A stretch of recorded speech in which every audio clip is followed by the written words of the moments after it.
तर सर्वप्रथम माझ्या आईच्या चरणी माझं साष्टांग दंडवत आणि हिंदवी स्वराज्याचे संस्थापक छत्रपती श्री शिवाजी महाराज यांना माझा मानाचा मुजरा आणि इथं उपस्थित सर्वच माझे धर्म बांधव आणि माता भगिनींनाही माझा मानाचा जय जिजाऊ, जय शिवराय, जय शंभूराजे.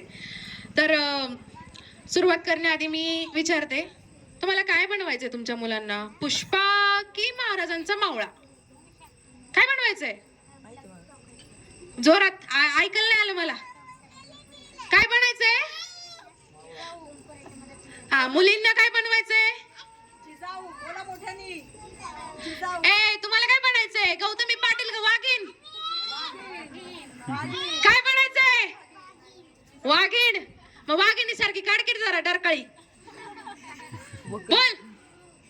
काय बनायचंय? वाघीण. बाकीच्यांना नाही का बनायचं?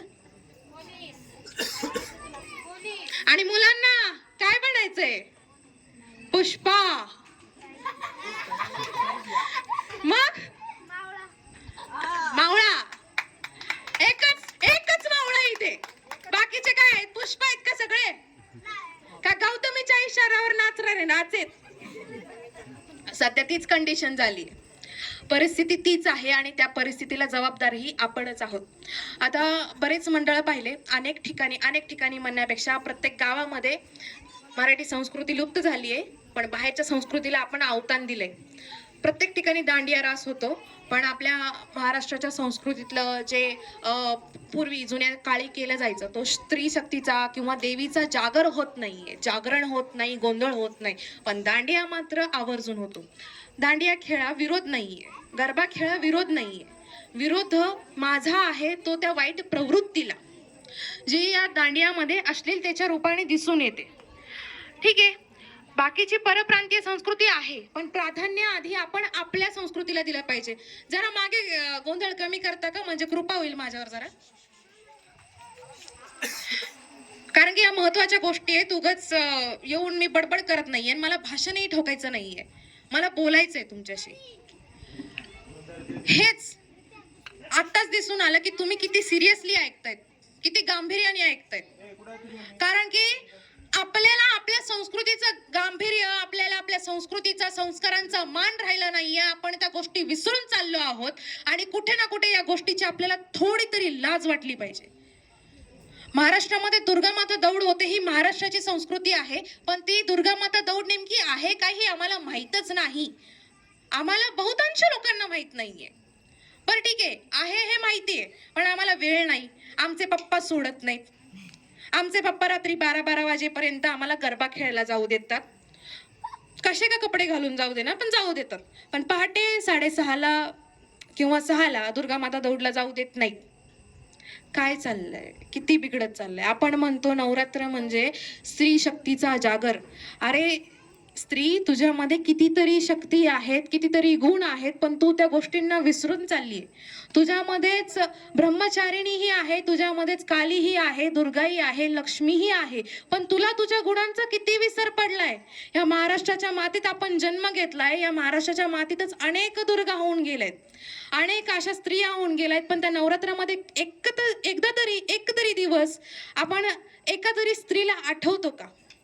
हा, बरेच अशा संस्था आहेत ज्या अनेक उपक्रम राबवतात. नवदुर्गा, गडदुर्गा, गड किल्ल्यांवरती जे देवींची मंदिरं आहेत, किंवा 9 अशा कर्तृत्ववान महिला, पण आपण ते खरंच बघतो का? त्यांच्याकडून प्रेरणा घेतो का? नाही. कारण आपल्याला सवय काय लागली आहे, हिंदू धर्मातील सण समारंभ म्हणजे मनोरंजनाचं आणि करमणुकीचं साधन झालंय आपल्यासाठी. आता कुठेतरी गोष्ट चुकीची आहे आणि ह्या गोष्टीसाठी महिलाच नाही तर पुरुष वर्गही तितकाच जबाबदार आहे. म्हणजे आपण सगळेच तितकेच जबाबदार आहोत. एक आपण सुजाण नागरिक म्हणून ह्या राष्ट्राची आपण कुठेतरी कमी पडत आहोत. हा शिवछत्रपतींचा महाराष्ट्र आहे, हा जिजाऊंचा महाराष्ट्र आहे, हा सावित्रीमाईंचा महाराष्ट्र आहे, हा बाबासाहेबांचा महाराष्ट्र आहे, पण त्याच महापुरुषांचे विचार आपण अवगत करत नाही. असं म्हणतात, आता मगाशीच ताईंनी सांगितलं तसं की भगवद्गीतेतला श्लोक आहे आणि त्या श्लोकानुसार असं म्हटलं जातं, अधर्म फोपावला की देव जन्म घेतो. पण जेव्हा जेव्हा देवाला जमत नाही तेव्हा तेव्हा देव ह्या महापुरुषांना पाठवून देतो, पण त्या महापुरुषांचाही आपण मान ठेवत नाही. आपण आपल्या आईचा मान ठेवत नाही, तर महापुरुष कोण कुठले? घरामध्ये आपल्या एखाद्या वेळेस जेव्हा बाळ जन्माला येतं किंवा आपल्या घरातलं कोणी वारतं, तेव्हा आपण लावतो का असली गाणी? नाही लावत ना. मग ही तर फक्त आपली तुमची माझी नसून अख्ख्या विश्वाची माता आहे. मग त्या मातेसमोर तुम्ही काय लावता? चंद्रा, पुष्पा, परत अजून काय ते बाई काय प्रकार, भिगी भिगी रातू में काय हे? जागर आहे म्हणे स्त्री शक्तीचा देवीचा आणि गाणी बॉलिवूडची. मग तिथे नेमकं तुम्ही दुर्गेला अवतान देताय का कटरीनाला? हेच कळत नाहीये. चुकतोय आपण. ह्या गोष्टीची जाणीव झाली पाहिजे आणि जाणीव नुसती होऊन महत्वाची नाही, त्याच्यावरती आपण काहीतरी उपाययोजना केली पाहिजे. आपण आपल्या धर्मासाठी, आपण आपल्या राष्ट्रासाठी पुढे आलं पाहिजे. धर्म म्हणजे आपला हिंदू धर्मही आणि आपला महाराष्ट्र धर्म, सर्वात महत्वाचा आपला धर्म येतो तो आपल्या राष्ट्राप्रती, जे आपलं पहिलं महाराष्ट्र आहे. आणि मला एक आवर्जून गोष्ट, मी प्रत्येक मंडळामध्ये ही गोष्ट आवर्जून नमूद केलेली, बहुतांश लोकांना ती माहिती नाही. रवींद्रनाथ टागोरांनी लिहून ठेवलेलं आहे, त्यांनी सांगितलेलं आहे की आपला भारत जर भयशून्य बनवायचा असेल, जर खूप चांगलं राष्ट्र बनवायचं असेल, उत्कृष्ट राष्ट्र बनवायचं असेल, तर त्यासाठी आधी महाराष्ट्राचं आत्मभान जागरूक करणं गरजेचं आहे. आणि महाराष्ट्र हा कसा आहे तर तो ज्ञानोबा तुकोबांचा अंतरंग घेऊन अगदी निर्मळ आणि साफ आहे, सुंदर आहे. तसाच तो बाहेरून शिवछत्रपतींसारखा पराक्रमी आहे. आणि स्त्रीला स्त्रीत्वाचा कुठेतरी विसर पडलाय असं मला वाटतं, कारण की तिच्यामध्ये भरपूर गुण आहेत, तिच्यामध्ये सगळ्या देवी वास करतात. म्हणून तर कविवर्य भारत आंबे म्हणतात, स्त्री तुम्ही ऐका, प्रत्येक स्त्री ऐक तू. काय म्हणतात ते म्हणतात, भूतकाळ तुझ्या उदरातून जन्म घेतो, वर्तमान काळ तिच्या पायी लीन होतो आणि भविष्य काळ हा रात्रंदिवस तिच्या हाकेसाठी तिष्ठत असतो. ह्याचा अर्थ तुम्ही आता अनालाइज करा काय आहे. खूप गूढ अर्थ आहे. जर तुम्हाला छत्रपतींनी पदवी दिलेली आहे, स्त्री ही स्वराज्यातल्या मंदिरातली देवता आहे आणि आपल्या हिंदू धर्मामध्ये, आपल्या सनातन संस्कृतीमध्ये स्त्रीला देवीचं स्थान आहे, तिला पूजलं जातं.